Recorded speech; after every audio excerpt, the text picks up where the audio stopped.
Profe, buenas tardes. Yo puedo solicitar para matricularme y para participar en el foro. ¿Tú me escribiste, Marta?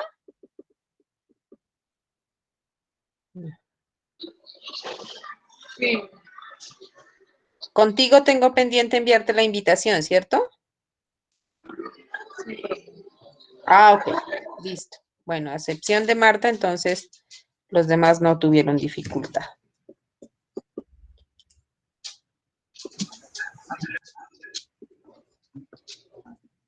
Listo. Vamos a empezar, chicos. ¿Están viendo mi pantalla, mi presentación? Sí, profe. Ok, bueno, ya estamos grabando. De nuevo, muy buenas tardes para todos, para todas.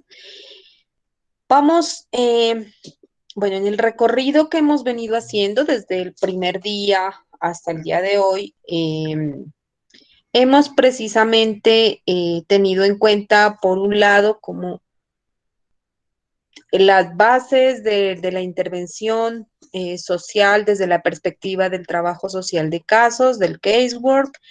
Hemos hecho ese recorrido de cómo se dio históricamente todo esto y empezamos desde la semana pasada a reconocer al individuo como la persona con quien vamos a intervenir,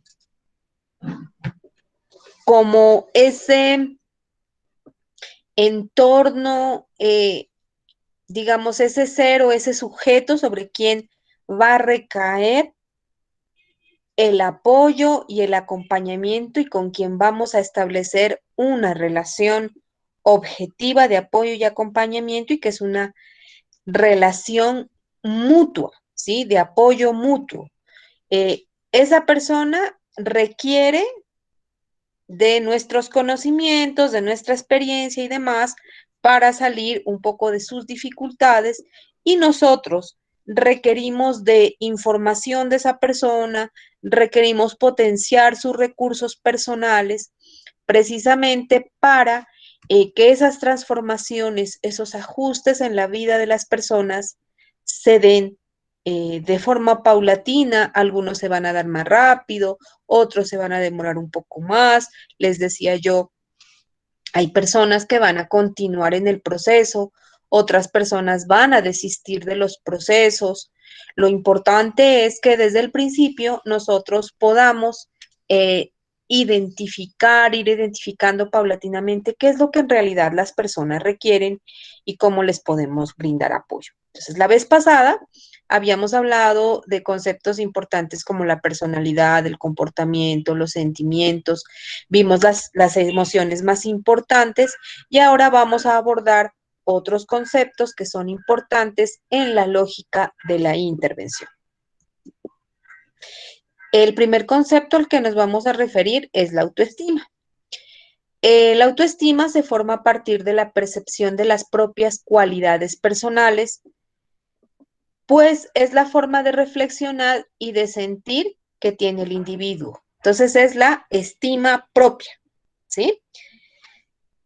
La autoestima hace referencia a la autoevaluación que los demás personas hacen de nosotros y que nosotros, a partir de nuestros procesos de socialización y del concepto que vamos construyendo, se va o fortaleciendo, ¿sí? O definitivamente, cuando ustedes oyen hablar de esta persona tiene baja autoestima, lo que le han dicho, lo que ha vivido, la opinión que tienen los demás de esa persona, hacen que tenga una autoestima baja o una autoestima alta. La autoestima, por esta razón, queda sujeta a que la persona se valore más o menos. Y por tanto, esto incide en la consecución de las metas en la vida de las personas. Entonces, de la forma como nosotros empezamos a reconocer los recursos, las potencialidades que tenemos y cómo estos son reforzados por nuestro contexto más inmediato, es como nos vamos proponiendo cosas en la vida, es como nos vamos, es como vamos definiendo qué queremos hacer, hacia dónde vamos a ir. Entonces, es importante que nosotros tengamos en cuenta tanto en nuestra propia vida como en la vida de las personas con quienes vamos a intervenir, cómo se encuentra la autoestima de estas personas, ¿sí? En ocasiones, este aspecto, este concepto, es el que determina la ocurrencia de muchas situaciones y podríamos decir en muchos casos la ocurrencia de situaciones de dolor, de sufrimiento, ¿sí? Eh, es muy común encontrar, por ejemplo, casos de depresión, casos de ansiedad ligados a una autoestima baja en las personas. Es común encontrar personas con una baja autoestima que son víctimas de violencia, ¿sí? Violencia intrafamiliar, violencia de pareja. Y cuando yo les estoy hablando de violencia de pareja, esto no se circunscribe únicamente al matrimonio, ¿sí? O a personas que deciden vivir en unión libre u otro tipo de unión, ¿sí? La violencia de pareja, digamos, desafortunadamente se está presentando desde el noviazgo, ¿sí? Em, y hay ocasiones en que esto se da precisamente por eh, el concepto de autoestima bajo que se construye o que las personas construyen a lo largo de su vida de acuerdo a los aprendizajes que van desarrollando. Yo creo que la mayoría de ustedes, si no todos, todas, han visto el comercial en la televisión que habla de prevención de la violencia intrafamiliar, donde la señora dice algo así como, te cuento que estuve averiguando en la universidad, ¿sí? Y creo que voy a volver a estudiar, ¿sí? Y el esposo le dice, ¿volver a estudiar ahorita? Es que para ser ama de casa no necesitas ir a la universidad, ¿sí? Violencia psicológica, fruto de seguramente una baja autoestima, fruto de una baja valoración de la persona que fue construida a lo largo de su vida y que fue reforzada en sus procesos de socialización. Entonces, generalmente nos encontramos con ese tipo de casos, con ese tipo de situaciones, donde lo primero que emerge precisamente son las situaciones de violencia. La gente llega por una situación de violencia, pero lo que hay detrás de esa situación de violencia generalmente es una historia de vida ligada a este concepto construido con una valoración mínima, a unas historias de no merecimiento de cosas en la vida positivas y de sí merecimiento de cosas negativas. Entonces, fácilmente ustedes se van a encontrar con personas que justifican la violencia y dicen, sí, la verdad es que a mí me pegaron o mi esposo me pegó, pero yo creo que sí tenía la razón porque es que ese día yo hice esto y esto o dejé de hacer esto y esto. ¿Listo? Entonces es importante que ustedes tengan en cuenta precisamente este tipo de elementos importantes en el análisis de las problemáticas. Miren que la autoestima baja está presente en cualquier contexto, en cualquier ámbito, eh, eh, y con personas que uno definitivamente creería que puede que no presenten una característica o no presenten vivencias ligadas a la baja autoestima. No sé si ustedes se acuerdan hace años cuando una afamada modelo de acá de Colombia se suicidó ligada a un proceso depresivo que traía consigo. eh, y cuando indagaron sobre las causas del suicidio, entre otras, se decía que ella tenía baja autoestima, que siempre había tenido baja autoestima. Entonces, cuando uno escucha eso en las noticias, ve que hay problemas de salud mental que son desatendidos. Y miren, ella fue portada de cuadernos, portada de revistas, muy famosa. eh, Lina Marulanda, ¿sí? Ahorita se me estaba escapando el nombre y, y me acordé de eso. Entonces hablaban precisamente en su historial de un cuadro depresivo que si bien había sido tratado, pues obviamente en los últimos meses ella tampoco había estado como con el apoyo psicológico, farmacológico y demás, unido a otras circunstancias como deudas, creo que era que tenía, pero se destacaba sobre todo allí eh, eh, el hecho de que ella siempre había expresado tener una baja autoestima. Entonces, mire, eh, esto se presenta en cualquier momento de la vida, en cualquier circunstancia, depende de las relaciones que establezcamos.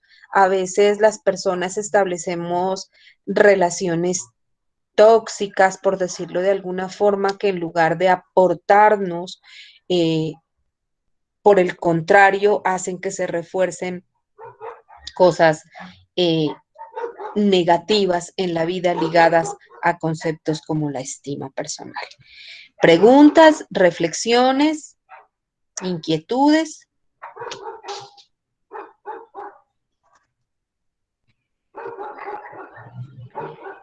¿Sí están viendo la siguiente diapositiva? Sí, profe. Bueno, Sí, profe. la autoestima entonces corresponde a la percepción personal, valga la redundancia, que la persona va obteniendo durante toda la vida. A su vez la componen factores externos como el punto de vista que da el entorno y que en ocasiones, sin darse cuenta, la persona lo asume como propio y forma parte fundamental de la autoestima. Miren, todos los fenómenos de problemas alimentarios, por ejemplo, están ligados a esto. Entonces, la bulimia, la anorexia, la pregorexia, la vigorexia, que son nuevos términos que se van aunando a todo este conjunto de patologías ligadas a la imagen personal, forman parte precisamente de toda esta construcción importante que es la autoestima. Quienes son padres de familia, ¿sí? En este momento es muy importante que ustedes vayan fundamentando una autoestima fuerte en sus hijos, ¿sí? A veces nosotros traemos historias personales dolorosas en relación a la autoestima y a veces nuestro papá, nuestra mamá, porque así los educaron a ellos, nos dijeron cosas que pueden ser dolorosas, ¿sí? Ah, es que usted sí está gorda, usted siempre ha sido gorda, mire a su hermana, mire cómo se cuida, ¿sí? Las comparaciones que a veces nos causaban tanto daño y alguna vez alguien decía, ah, es que eso sí me dejó cicatrices emocionales, ¿sí? Entonces, miren la importancia precisamente de fundamentar este tipo de construcción de conceptos de forma positiva al interior de las familias. Entonces, ustedes van a trabajar con familias, ustedes van a trabajar en contextos educativos, van a trabajar con chicos, con chicas que enfrentan muchas cosas, más en sociedades como modernas como la nuestra, la sociedad colombiana juzga mucho, la sociedad colombiana vive de estereotipos creados, ¿sí? Entonces, aquí nos vamos a encontrar con muchos problemas ligados a la autoestima. con muchas dificultades que enfrentan no solo jóvenes, miren, últimamente nos hemos encontrado con casos de suicidios de niños y niñas ligados al bullying, al acoso, por características personales y demás. Entonces, es importante que a partir de la orientación, la educación que nosotros hacemos, la pedagogía que nosotros hacemos con las personas, impulsemos una construcción positiva de la autoestima al interior de las familias.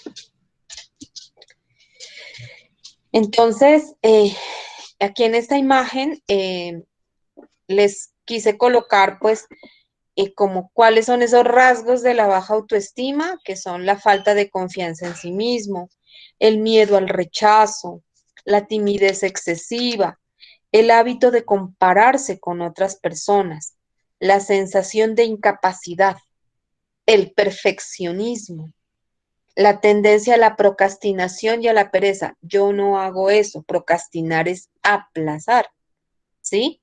Y precisamente está derivado de esa falta de confianza que a veces tenemos en nosotros mismos para realizar ciertas actividades.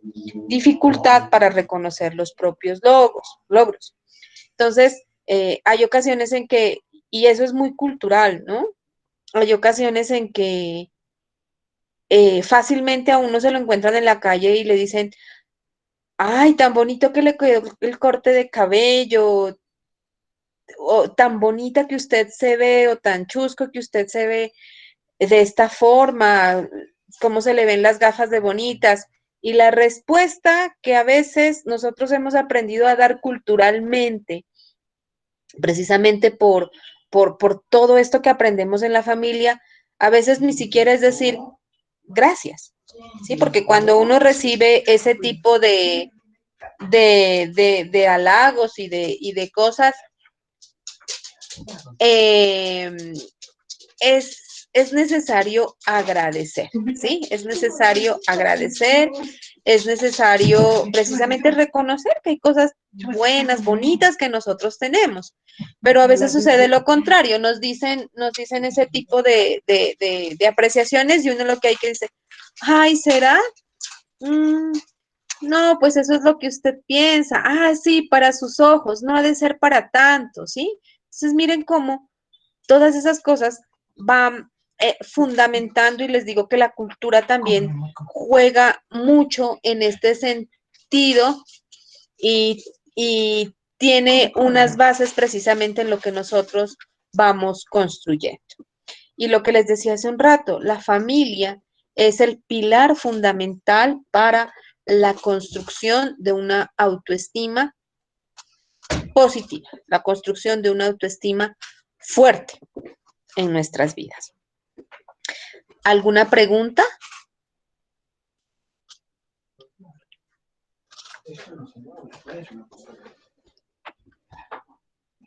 ¿Alguna pregunta? ¿Está todo entendido?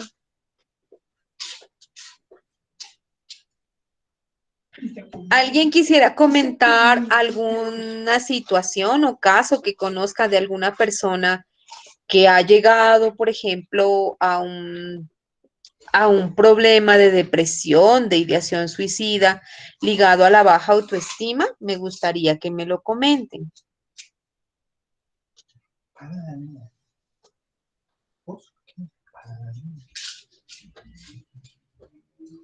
¿Nadie? ¿Sí están? Aquí estamos.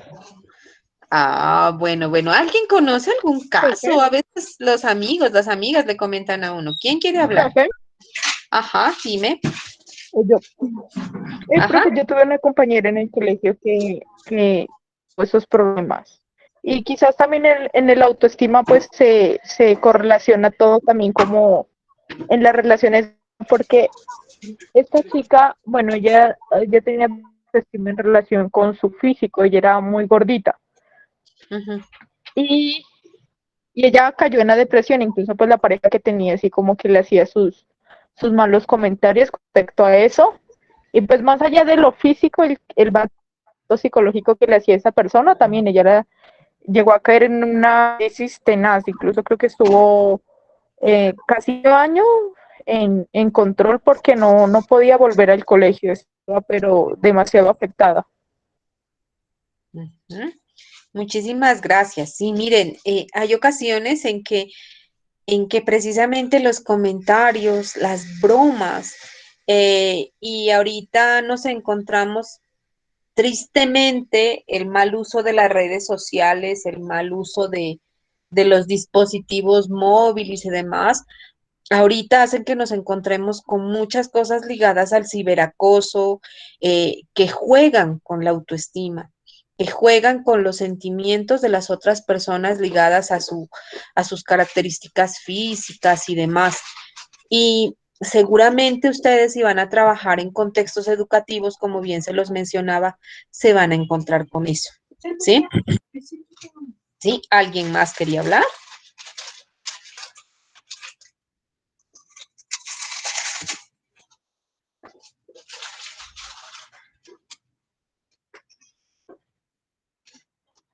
Bueno, vamos a continuar. El autoconcepto es también importante que lo referenciemos en esta parte. Y es el conjunto de características físicas, intelectuales, afectivas, sociales, que conforman la imagen que el sujeto tiene de sí mismo. O sea, el autoconcepto es mi visión propia. Tiene como una de sus premisas la conciencia de que uno mismo es un ser diferenciado de los otros y del entorno, es decir, la autoconciencia. Entonces, el autoconcepto es individual. La autoestima se construye a partir de lo que yo voy recibiendo, de lo que voy percibiendo, ¿sí? De mí mismo, de mi familia y del entorno. El autoconcepto es personal, es la conciencia que yo tengo de las propias características, eh, en diferentes ámbitos, ¿sí? No solamente es lo físico, es también lo intelectual, lo social, es pensar qué tan emotivo soy, es pensar para qué tengo habilidades, es pensar para qué soy competente, ¿sí? Entonces, hay ocasiones en que uno mismo dice, vamos a hacer la exposición, entonces, pueden haber personas que digan, yo hago el trabajo escrito porque yo soy bueno para escribir, ¿sí? Pero otra persona puede decir, a mí déjeme en la exposición. Yo soy muy buena para manejar público, soy muy bueno para manejar público, ¿sí? Y me va bien en ese sentido, ¿sí? Entonces, el autoconcepto va precisamente en la lógica de la valoración propia que nosotros hacemos de lo que tenemos en diferentes ámbitos, ¿sí? La idea que nosotros tenemos de nosotros mismos es dinámica, eso quiere decir que va cambiando con el tiempo, ¿no? Y hay ocasiones en que las personas, conforme se van, conforme se van desarrollando en la vida, conforme van interviniendo en diferentes ámbitos, aprenden precisamente a cambiar el concepto sobre sus habilidades, sobre sus competencias, ¿sí? Hace unos días escuchaba en una noticia de esas de la farándula, ¿sí? Y son cosas que a uno le llama la atención, que, que a Jennifer López varias veces la rechazaron de varios ámbitos, ¿sí?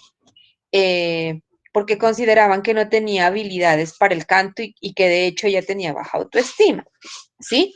Y eso fue cambiando poco a poco, ¿sí? Y mencionaban allí que ella, a partir de cuando empieza a incursionar en todo este el tema del canto y del baile, se da cuenta que tiene habilidades y va cambiando esa percepción acerca de todo eso que ella tiene y que puede proyectar, ¿sí? Aquí he querido traerles la teoría de la autodiscrepancia de Tori Higgins, que hace referencia precisamente a los elementos del autoconcepto que están formados por diferentes, digamos, como unas subpartes, como el que el autoconcepto tuviese unas divisiones, ¿sí? Unas percepciones y que se encuentran interconectadas en un solo ser, en una sola persona. Entonces, la teoría parte de la base de que el ser humano busca una coherencia entre las diferentes percepciones que tiene de sí mismo, entrando en juego otros autoconceptos interconectados, ¿sí? Y aquí nos dicen que existen 4 tipos de yo, ¿sí? O sea, que cada uno tenemos 4 tipos de yo, según la teoría de la autodiscrepancia. El yo ideal, que es el autoconcepto que nos indica cómo queremos llegar a ser, ¿sí? ¿Qué es eso que soñamos con llegar a ser? Que va cambiando a lo largo de la vida, ¿sí? Por eso les decía que el autoconcepto es dinámico. Si ustedes se acuerdan qué era lo que querían llegar a ser cuando eran niñas, niños, va a ser diferente a lo que querían llegar a ser cuando pasaron a la adolescencia. Y va a ser diferente a lo que quieren llegar a ser en este momento, ¿sí? El yo responsable es el autoconcepto que tiene la idea de cómo deberíamos llegar a ser, ¿sí? ¿Cómo deberíamos llegar a ser? Voy a ser un profesional, una profesional, voy a llegar a ser el alcalde de mi pueblo a partir de mi formación profesional, luego voy a seguir estudiando, voy a presentar proyectos, primero me voy a lanzar al consejo, ¿sí? ¿Cómo deberíamos llegar a ser? El yo potencial es la idea acerca de nuestro potencial. ¿Hasta qué punto podemos llegar a ser? Somos conscientes entonces de nuestras capacidades, de nuestras habilidades y vemos hasta dónde yo puedo llegar. ¿Sí? ¿Hasta dónde da todo esto que yo tengo? Tanto lo positivo como lo negativo. Porque pueden haber algunas características que nosotros identifiquemos que no son tan positivas en nuestra vida y que impiden que lleguemos a ser lo que queremos ser. El yo esperado es el autoconcepto acerca de la predicción de lo que podemos llegar a ser en un futuro. Yo creo que en este momento ustedes, estando en cuarto semestre de trabajo social, en relación a lo que ustedes se fundamentaron, se formularon al principio de, o cuando empezaron la carrera, ¿sí? En este momento ustedes ya saben, no a ciencia cierta, sino van a tener unas aproximaciones a lo que podemos llegar a ser en un futuro, ¿sí? Como profesionales. Hay personas que en este momento de la vida dicen, voy a terminar trabajo social, pero cuando empecé a estudiar trabajo social, me di cuenta que a mí me gustaría también estudiar derecho, ¿sí? Y voy a empezar a hacerlo ahorita paralelamente o cuando termine trabajo social voy a estudiar derecho para combinar eh, las dos formaciones, ¿sí? En mi vida, me gustaría hacer eso. Entonces, el yo esperado está basado en ese tipo de predicciones de lo que podemos llegar a hacer en un futuro. Autoconcepto versus autoestima. El autoconcepto es la imagen descriptiva de sí mismo, nuestras capacidades y los rasgos que las personas creen poseer, ¿sí? La autoestima es el sentimiento valorativo de sí mismo en función de los pensamientos y las experiencias que yo tengo. Entonces, hay personas, obviamente, que podrán tener un concepto demasiado elevado, ¿no? Y entonces, a veces uno se encuentra con personas que creen poder ser tener ciertas capacidades, ciertas competencias y en realidad no las tienen. Entonces también hay que trabajar en eso. Entonces, como cuando ustedes se encuentran con el cantante que no canta nada bien y que sin embargo graba discos porque tiene plata y demás, obviamente tiene un muy buen autoconcepto y una visión valorativa de sus capacidades para el canto muy altas, ¿cierto? Entonces hay ocasiones en que uno escucha en la radio canciones y uno dice, pero bueno, ya quién le dijo que cantaba, ¿sí? Entonces, es los rasgos que la persona cree poseer, ¿sí? Hacia dónde cree que están orientadas sus capacidades, sus habilidades. ¿Listo? Bueno, aquí vamos a ver un concepto bien importante, ¿sí? Pero antes de referirnos a él, me gustaría que miremos un videíto. ¿Listo? ¿Están viendo la pantalla? No, profe. No. Dame un ratico. Video súper cortico.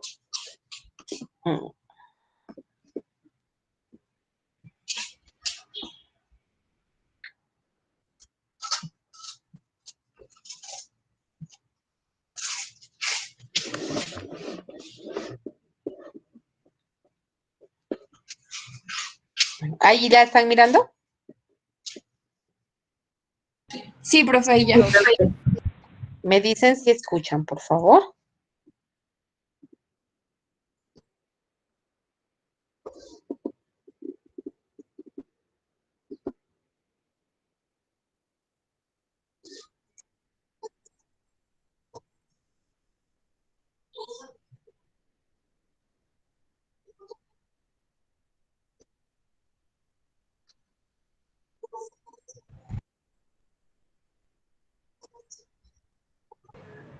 Profe, no se escucha nada. ¿No se escucha? Ay, caramba. Espérenme un ratico entonces. Espérenme, lo presento de otra forma.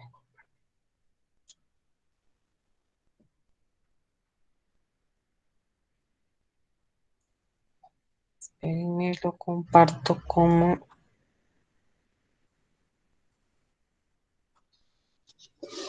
Espérenme, lo presento de otra forma.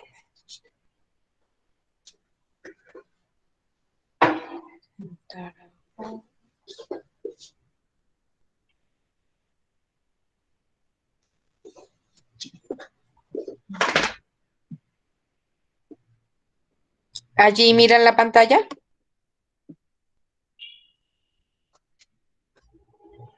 Sí, profe. A ver, vamos a mirar si se puede escuchar. ¿Me confirman si se escucha?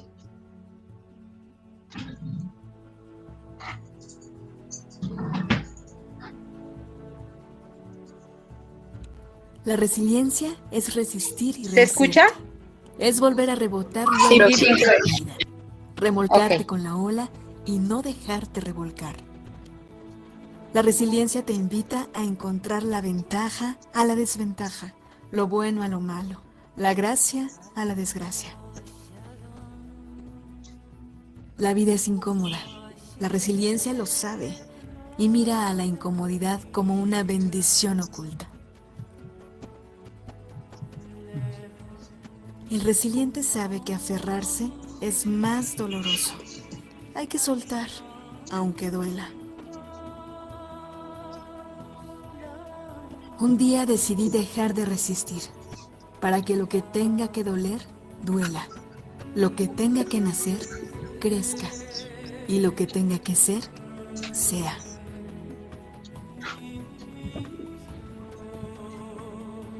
La esperanza y el temor forman un sentimiento con dos caras. En tanto uno exista, existirá el otro. Pero la resiliencia es una esperanza realista. Es soñar con los pies en la tierra, reconociendo que existe la incertidumbre. El resiliente se pregunta ¿para qué? Y no ¿por qué? De esta forma, encuentra sentido a su sufrimiento. El resiliente es flexible, se acomoda, se adapta, abraza los imprevistos. El resiliente mira el lado bueno de las cosas, no intenta cambiar ni a las situaciones ni a las personas, sino la perspectiva con que las mira. También se ríe ante los infortunios. A veces, la vida se empeña en hacernos desgraciados, pero el resiliente no se lo permite.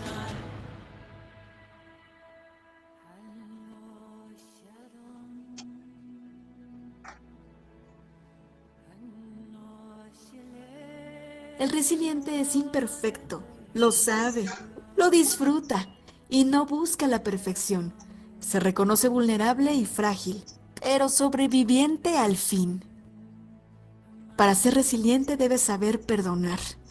Perdonar no es conceder, es decidirse a disfrutar de la vida, es agradecer lo que sucedió y reconocer tu cuota de responsabilidad. El ser resiliente es sinónimo de ser creativo y de altruismo puro.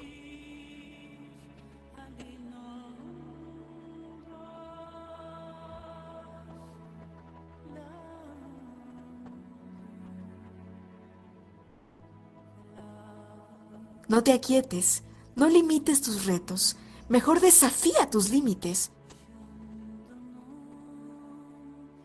Y agradece de nuevo. Te ayuda a cambiar de una mirada rencorosa a una apreciativa y amorosa. También te hacen fuerte los fuertes vínculos afectivos, refuerzan tu fuerza, te empoderan.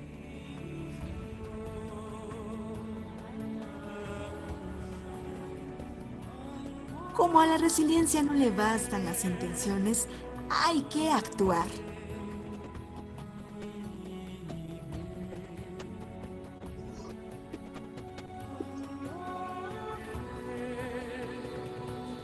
Al final, lo bueno de la resiliencia es que despierta tus resortes invisibles, te empuja a ver por ti y por los demás, te invita a ser mejor y a reconocer que pase lo que pase, todo pasa. La próxima vez que te sientas estresado, recuerda que tú nunca conocerás de ti realmente hasta que te veas a ti mismo bajo mucha presión. Es en ese momento preciso, frente al reto, cuando debes recordarte esto. Cree en ti mismo con tanta fuerza que el mundo no puede evitar creer en ti también.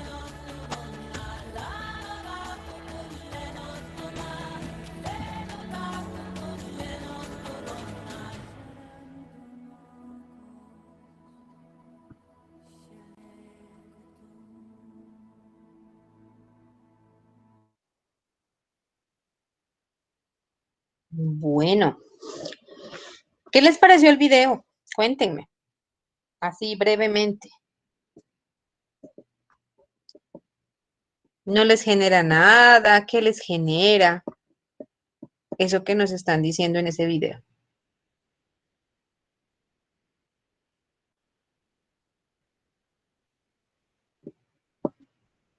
¿Nada?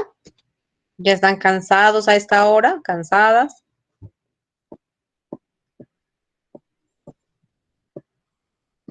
Pregunto entonces. Profe, A ver, Andrea. a mí el video me pareció pues muy lindo. El valor de la resiliencia es, o sea, es interesante, ¿no? Que todas las personas lo fortalezcamos, que aprendamos a perdonar, a dejar ir, a soltar, como decía en el video, profe, porque cuando nosotros pues de pronto pasamos por una situación, problema que nos afecta y no tratamos de superar, el daño nos lo hacemos a nosotros mismos. Igual como pasaría al tener un usuario, es importante fortalecer pues esta parte, ¿no? Porque yo creo que es un valor muy importante que tenemos que tener nosotros como personas. Gracias, Andrea. ¿Alguien más?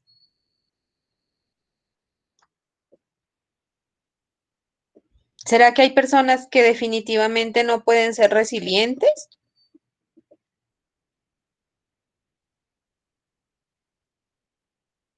¿O Profe, pues todos tenemos la capacidad? Ajá, Eliana. yo creo que pues es como algo que nos deja también a la vez de enseñanza, pues de que o sea, a veces nos enfocamos en que las cosas difíciles que nos pasan tenemos que lamentarnos o así, ¿no? Y no creemos que cuando nos pasa algo malo lo podemos sacar como una lección. Entonces siempre miramos como lo negativo y no nos damos cuenta que hay personas que sí sienten, que sí son capaces de tener resiliencia. Entonces siempre nos llegamos como a ver a alguien que le pasa algo malo, como, ay, pobrecita, le pasó esto. O así como a desmeritar y pues en realidad nosotras somos los que estamos mal. Ah, muy bien, muchas gracias. Hay una cosa bien importante dentro de las Profe, experiencias. Ajá, dime,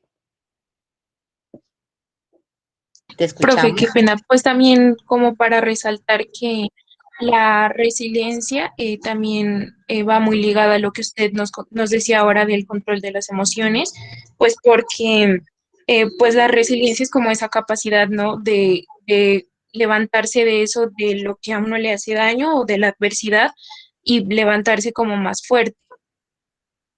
Ujú, muy bien, muchísimas gracias. Miren, hay algo, pues hay varios elementos importantísimos en los que ustedes reflexionan a partir del video y es precisamente esa capacidad que los seres humanos tenemos que aprender a desarrollar porque no todo el mundo la tiene, ¿sí? Entonces, a partir de la clase de hoy, digamos, es importante algo que decía la compañera, creo que era Camila, que nosotros en las personas tratemos de fundamentar procesos resilientes, ¿no? De anteponerse a la adversidad, de levantarse de la adversidad. Pero hay una cosa importante en lo que decía Camila, que es que el primer ejercicio lo tienen que hacer ustedes, ¿sí? Cuando nosotros somos profesionales de las ciencias sociales, hay ocasiones en que predicamos, pero no hacemos, ¿sí? Y esto no quiere decir que nosotros tengamos que ser seres perfectos. Por el contrario, somos seres humanos y enfrentamos dificultades como cualquier otro ser humano en el mundo. Y de eso ustedes deben ser conscientes. Pero de lo que sí debemos ser conscientes es que es importante que si ustedes enfrentan dificultades, si están enfrentando dificultades, si las enfrentaron y sacaron esos recursos importantes para salir adelante de esas dificultades, siempre tengan esas lecciones, ¿sí? Porque resulta que cuando nosotros no resolvemos cosas en la vida, ¿sí? ¿Se acuerdan que yo les hablaba de ese concepto de trabajo social individual donde se tiene en cuenta la moral de quien interviene? Y eso también tiene que ver con la resiliencia. ¿Cuántas cosas que han sucedido en la vida que nosotros no hemos solucionado? Cuando llegue un caso a nuestras vidas que tenga que ver con eso de nuestra historia personal que no hemos resuelto, puede que nos afecte, puede que nos vuelva a tocar, puede que nos lleve a repensar muchas cosas, ¿sí? Y en ocasiones, esas situaciones pueden hacer que no veamos de manera objetiva los problemas que las otras personas tienen por la interpretación que nosotros tenemos a partir de las experiencias vividas, ¿cierto? Alguna vez un estudiante, eh, uno de mis estudiantes de trabajo social, cuando yo les hablaba precisamente de la atención a personas desmovilizadas del conflicto, un estudiante levantó la mano y me dijo, profe, yo soy víctima del conflicto. A mí la guerrilla me mató a mi papá, a mi mamá y a mis hermanos. Y creo que si una persona que ha pertenecido a uno de estos grupos viene para que yo la atienda, seguramente voy a tener dificultades. ¿Sí? Y decía, ¿sabe? Voy a buscar apoyo para entender qué fue lo que pasó y empezar a elaborar, ¿no? Ese proceso de resiliencia. Entonces, cuando hablamos de esto, es precisamente para que lo apliquemos a nuestra propia vida y al ejercicio que vamos a hacer con las demás personas. La resiliencia entonces es la capacidad de sobreponerse a momentos críticos y adaptarse luego de experimentar alguna situación inusual o inesperada. El concepto de resiliencia no es un concepto cuyo origen está en las ciencias sociales o en lo que tenga que ver con salud mental y demás. O sea, ha sido utilizado en ciencias sociales, ha sido utilizado en contextos donde hablamos de salud mental, pero originalmente surge de conceptos de arquitectura, de ingeniería civil y demás, donde se hablaba de resiliencia como la capacidad de adaptación de los materiales, ¿sí? Un ejemplo de resiliencia es, y yo siempre les coloco este ejemplo porque es el que más nos explica cómo hay elementos de la naturaleza que son resilientes. Y aquí encontramos al bambú. Entonces, el bambú, que son tienen unas características muy semejantes a las guaduas, ¿sí? Quienes son de tierra caliente conocen las guaduas, pero el bambú es más delgadito, ¿sí? Entonces, las ramitas estas de bambú tienen una posibilidad de que donde crecen, sobre todo en países de Asia, hay vientos muy fuertes y esos vientos fuertes doblan las ramas de bambú y las llevan prácticamente hasta el piso, pero las ramas de bambú otra vez llegan y se ponen derechitas. Es como si se volvieran a parar a pesar de que el viento las golpea fuerte. Eso es resiliencia, ¿sí? Sobreponerse a situaciones adversas, inusuales, inesperadas. Sobreponerse a partir de lo que yo tengo, a partir de lo que me puede brindar el medio en el que me encuentro. A veces hay medios muy adversos, ¿sí? Que no nos permiten ser resilientes. Sí, entonces ustedes de pronto dirán, no, la profe es muy romántica hablar porque lo que a mí me pasó es súper difícil y no ha sido posible sobreponerme a eso. No puedo ser resiliente frente a eso, ¿sí? Y ahí es cuando en realidad las personas necesitamos apoyo, una visión objetiva desde fuera que nos ayude precisamente a ir elaborando esas situaciones que pueden haber sido, esas historias que pueden haber sido muy negativas, para que no las olvidemos. No es que las borremos, ¿sí? Sino que entendamos que son situaciones y como situaciones tienen que pasar y no tienen que seguirnos afectando en la vida. La resiliencia es la capacidad que posee la persona para hacer frente a sus propios problemas, superar los obstáculos y no ceder a la presión independientemente de la situación. Por eso aquí está esta matica que está surgiendo, ¿sí? Que está surgiendo en medio de todo este terreno árido, ¿sí? Es sobreponerse a pesar del panorama más difícil que nos podamos encontrar.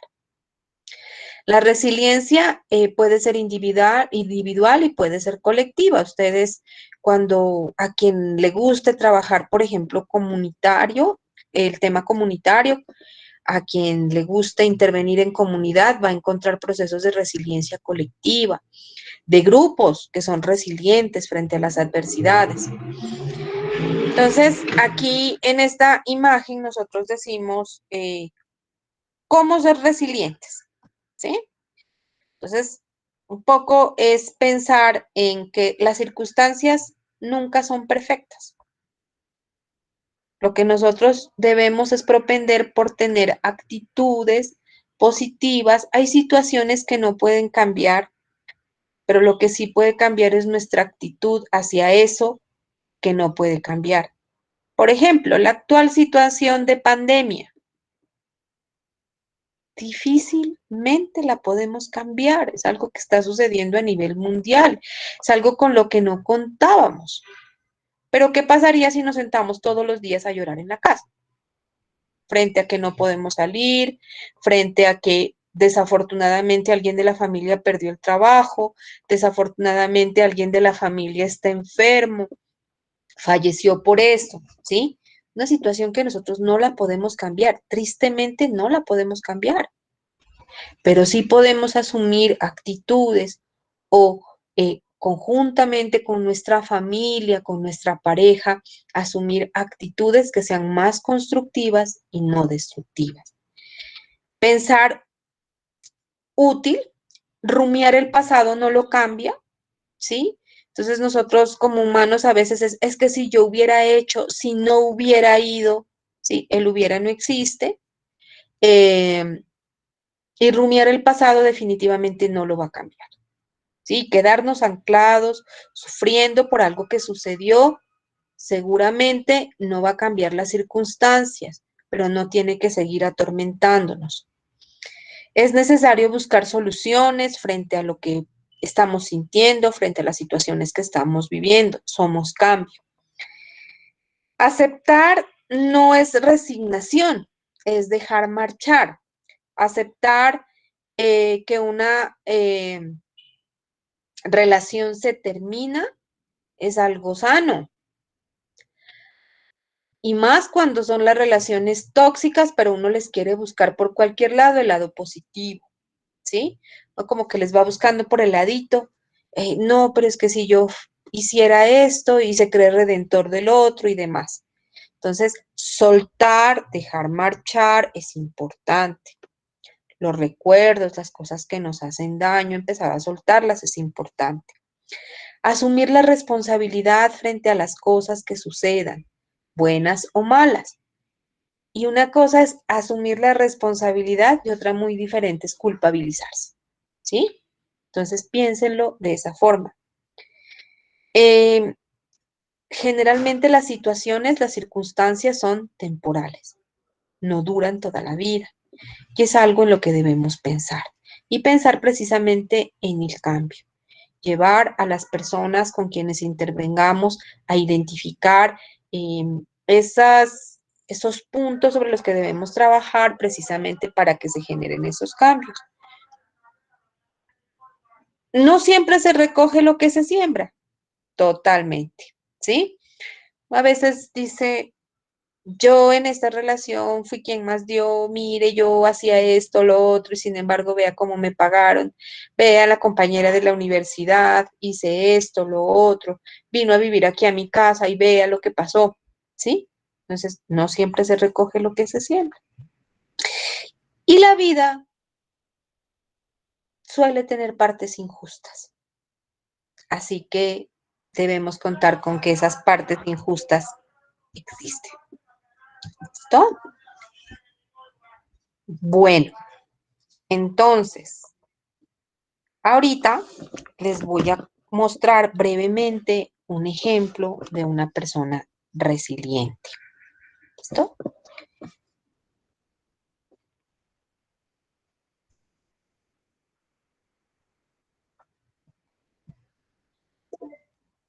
¿Sí le están mirando la pantalla? ¿Me confirman si miran la pantalla, por No, favor? no, profe, no, No, porque profe. no se ve. No, profe. Ay, caramba, otra vez. Espérenme, tu pantalla no se puede compartir. Mm, mm.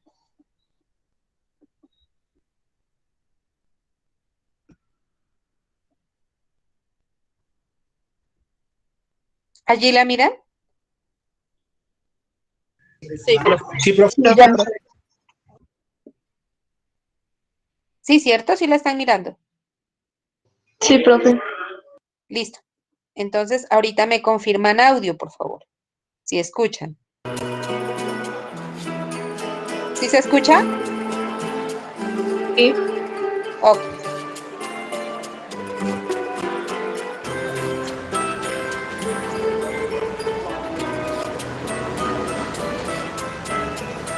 San Carlos es un municipio de 702 kilómetros, habitado antes del conflicto, antes del 98, alrededor de 24.000 habitantes. El conflicto hace un pico muy alto en el 98 por la entrada de los paramilitares y hay esa confrontación en el territorio de grupos de izquierda y derecha, entonces muchos de los nuestros se van. Quedamos alrededor de 6.000 habitantes, hoy tenemos una base de datos de más de 19.000 desplazados.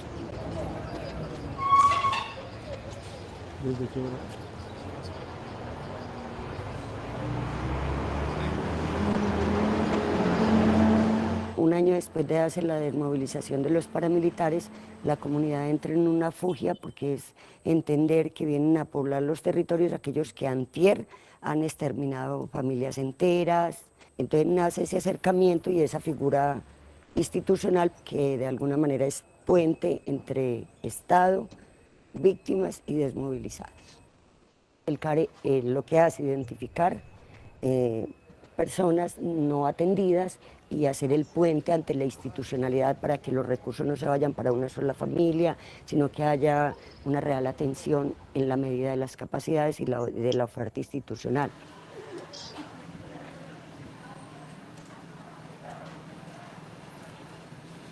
Y empezamos con un proyecto en un espacio alquilado cofinanciado por Prodepaz y el municipio de San Carlos. Luego se identifica este lugar que estaba totalmente abandonado desde que había dejado de ser comando paramilitar y nos fuimos tomando esto y lo fuimos convirtiendo en el templo de las víctimas. Una tarea primordial era transformar esos imaginarios que había respecto a este espacio, vencer esos miedos que habían, porque estaba la guerra plasmada en las paredes totalmente.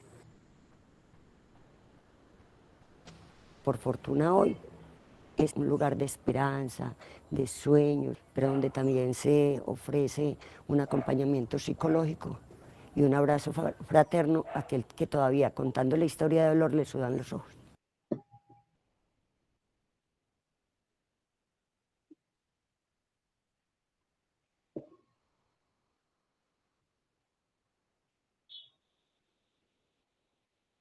Acá es un poco la lectura cómo era el territorio en su momento, un territorio habitado, bien diseñado, cultivado, pero cómo la violencia llega al campo y con lo que el campesino tenía a mano tenía que abandonar, tenía que salir volado al que le daban la oportunidad de salir. Cada uno cuenta a su manera, a través del dibujo, las afectaciones de la guerra. Ustedes pueden observar dibujo por dibujo y está la historia. Esta nos está contando en la vereda La Holanda cómo los muertos se encontraban en las carreteras. Con solo mirarlo lo puedes estar leyendo qué nos quieren contar del conflicto. Nuestro territorio queda infectado de unos artefactos explosivos, como son las minas y son las bombas. Estos son campesinos que de alguna manera cuando pasa el conflicto afrontan esas circunstancias y empiezan con un machete a cortar alrededor de la mina y sacarla y colocarla por ahí alto donde no se convierte en un peligro ni para él ni para su semoviente. Ellos fueron los primeros desminadores y a través de ellos encontramos mucha información de dónde había minas para que llegara la respuesta estatal en el año 2008. Eso nos ha permitido volver a retornar a las comunidades con dignidad, a nuestros pobladores, a volver a hacer lo que sabían. Nuestros campesinos ya encontrándose nuevamente en las tiendas, en las veredas, los docentes en las aulas de clase, como también son constructores de paz, cómo van transformando los imaginarios en los niños. Entonces, todo este ejercicio es lo que nos da la claridad de que la paz se construye desde los territorios, la paz se construye desde cada hogar, desde cada ser humano, porque la paz no es un decreto, la paz es un sentimiento individual que en la medida que se expresa, se cultiva, se contagia. Nos quedan dos caminos, o nos condenamos, nos arruinamos en el dolor, la venganza y esas emociones negativas, o nos paramos y juntamos todas nuestras manos para soportarnos y seguir ayudando para que otros no sufran lo que uno ya sufrió. Y nos encontramos para soñarnos, proyectarnos, acompañarnos a seguir adelante.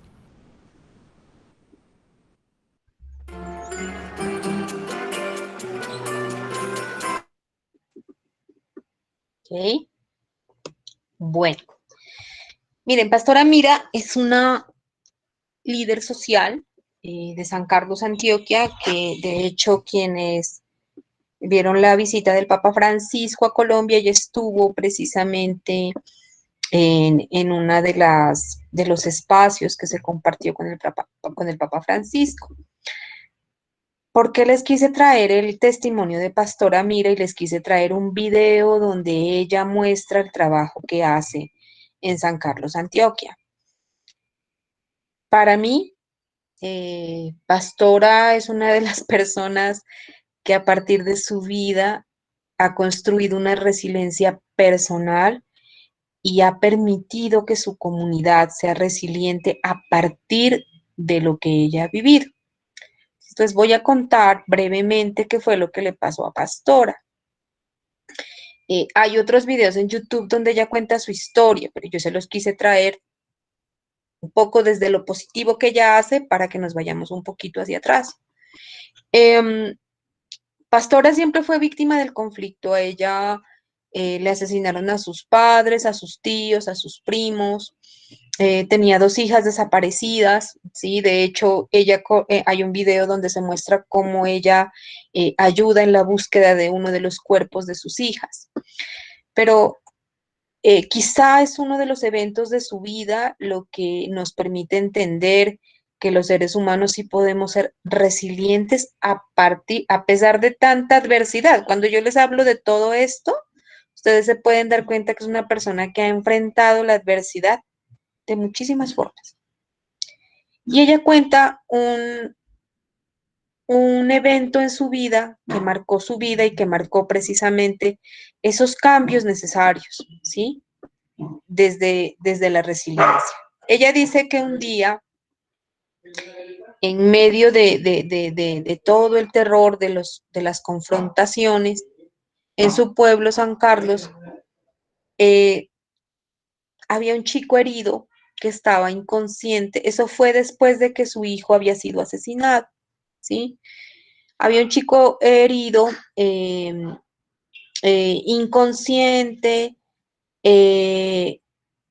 y resulta que no había quien lo cuide. Entonces ella se lo lleva para su casa a cuidarlo y lo coloca en la habitación de su hijo que hacía poco había sido asesinado. Lo cuida durante varios días y un día el chico despierta, empieza a mejorar de sus heridas y despierta. Cuando él despierta, le dice a Pastora, ¿dónde estoy? ¿Quién es usted? Y mira alrededor y mira una fotografía del hijo de Pastora, el que fue asesinado, ¿sí? Entonces él le vuelve a preguntar y le dice, ¿quién es usted? ¿Dónde estoy? ¿Qué hace la foto de ese man que yo maté hace 15 días? ¿Sí? Ella albergó y cuidó durante varios días al asesino de su hijo, ¿sí? Y ella le responde, soy su madre, esta era su habitación, ¿sí? El chico obviamente se asusta, piensa que ella le va a hacer algo, que lo va a denunciar y demás, y le dice, no te preocupes, yo no te voy a hacer nada. Como madre, sé que tu mamá seguramente te está extrañando y yo voy a hacer por ti lo que haría cualquier madre por un hijo. Y es allí cuando ella empieza a construir este camino de perdón y de resiliencia frente a la adversidad. Difícil de imitarlo, ¿sí? Complejo. Y uno puede decir que muchas cosas en la historia de la vida de ella fueron complejas, fueron difíciles, pueden haber fundamentado muchísimas cosas negativas en su vida y formas negativas de ver la vida. Pero hay algo que decía ella en el video que acabamos de ver, y es precisamente no podemos quedarnos en el dolor, ¿sí? Entonces, no sé, me gustaría conocer reacciones de ustedes. ¿Será que es fácil llegar a ese estado al que llegó Pastora? ¿O será que es un poco complejo? ¿Cómo lo ven ustedes como seres humanos? No me lo digan como trabajadores sociales en formación. ¿Cómo ven ustedes eso como seres humanos? ¿Qué habría pasado si a ustedes les hubiesen tenido que enfrentar lo mismo que enfrentó Pastora? Cuéntenme.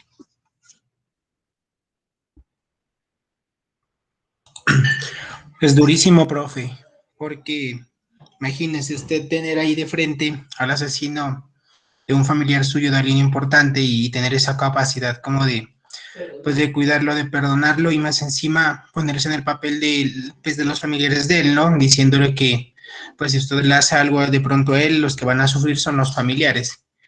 Entonces es una capacidad de entendimiento y de como de empatía, ¿no? Por parte de la señora. Entonces, un corazón muy noble, muy, muy grande y ya, pues obviamente un propósito ya en su corazón y en su vida, diría yo, profe, porque para que pase tantas cosas y tener todavía esa capacidad de perdón, de amor hacia a personas que no tienen nada que ver con ella. Muchísimas gracias, Javier. ¿Alguien más?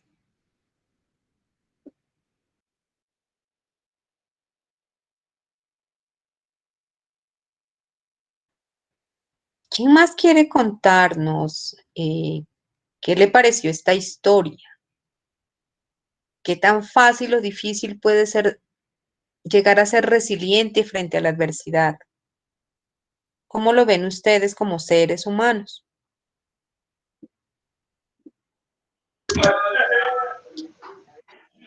Ana.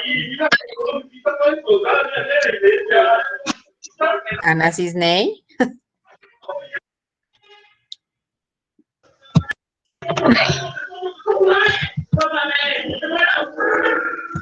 ¿Vas a intervenir? Parece que no va a intervenir.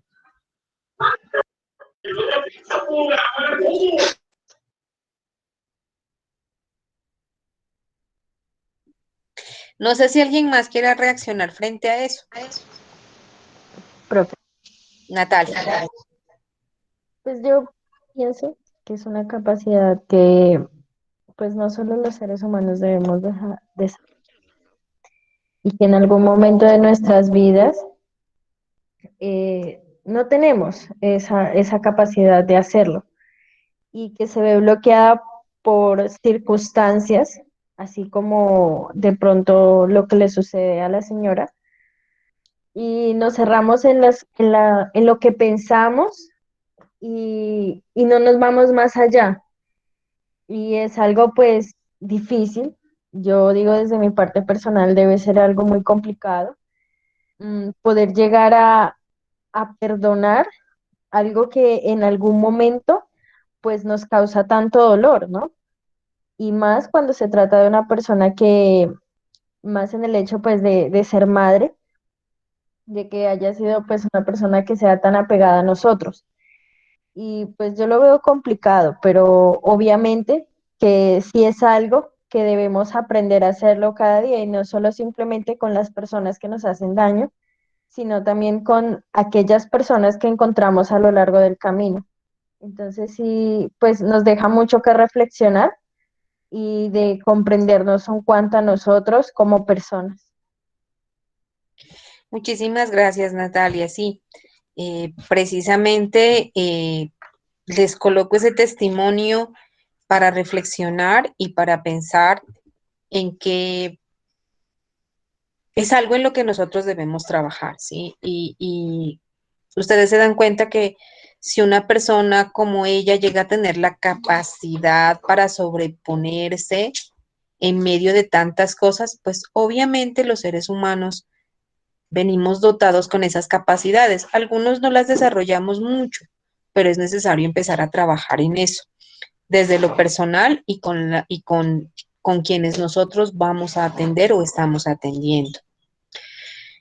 Cuando empezamos procesos de intervención en individuo, yo les digo a mis estudiantes siempre algo, este espacio es un espacio que seguramente nos lleva a tener aprendizajes para intervenir con otras personas, pero también nos lleva a tener aprendizajes frente a nuestra propia vida, a pensar en emociones, en sentimientos, en pensamientos que nosotros tenemos acerca de nosotros mismos, de nuestra familia, de la vida y de las situaciones que hemos enfrentado. Entonces, para el tiempito que nos falta y las 2 horas de mañana, yo sí quiero proponerles un ejercicio personal donde ustedes van a identificar situaciones personales en las que han sido resilientes, ¿sí? ¿Qué situación se dio? Y si han sido resilientes. Y si de pronto ustedes encontraron varias situaciones en la vida complejas y fácilmente me pueden decir, profe, la verdad yo no he aprendido a ser resiliente. También está bien, ¿sí? Frente a esta situación yo no he aprendido a ser resiliente. Y el ejercicio también va a ser un ejercicio válido porque es necesario empezar a trabajar desde hoy en eso, ¿sí? Por ustedes mismos, por su salud mental, por futuros procesos de intervención que vayan a tener que enfrentar,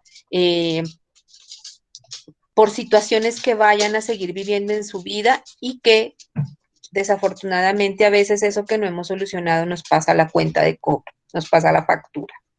Entonces vamos a hacer ese ejercicio individual. Si quieren, como lo quieran hacer, eso es personal.